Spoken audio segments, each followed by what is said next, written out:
to the 41st Hayley-Roxanna Crafts Quick Cross Stitch video, where I share information, hints and tips on one area of cross stitch in a short video. In this video, I am focusing on ending the thread with a knot. In my last video, I demonstrated burying thread or weaving thread under other stitches to end it or secure it. As inevitably, when cross-stitching, there will come a point when the thread needs to be secured as it has either become too short to stitch with, or you need to move to a different area to stitch, or you need to change colour. However, I did say that there may be occasions where it is not possible to bury the thread, as there are not enough stitches nearby that you can bury it under, or that you may feel burying a thread is not secure enough.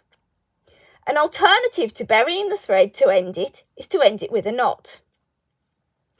As I've said before when discussing using knots in cross-stitching, some cross-stitchers will absolutely refuse to have a knot on their work, and that is fine. But I don't have any issues with using knots as long as they are discreet. So I've got some Aida here with some stitches sewn on it. And I now want to change my thread, so I need to secure the thread. And I'm going to do that with a knot.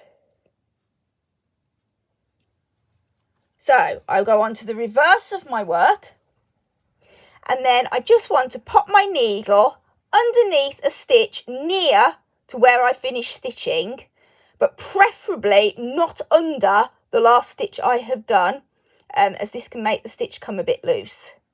So I'm just going to go under that stitch there, like so. So I've just passed my needle under it. And I'm not going to pull the needle all the way through yet. What I'm going to do is I'm just going to take the thread and wrap it around the needle. I only do it once, you can do it twice if you like. And then I will pull my needle through, and this will make a knot. And you just want to pull very, very gently, very, very carefully to make that knot tight and secure. But you just need to be mindful of not distorting your stitches on the front of your work as you're doing it. And there you go, I've made a knot, and I can now snip off the excess thread as close to that knot as I feel is safe.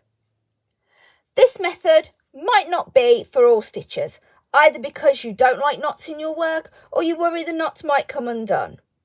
If you fall into these categories, there are other options available for securing your thread. If you have any questions about ending with a knot, please pop them in the comments. In the next quick cross stitch video, I will demonstrate ending your thread with a combination of a knot and buried thread.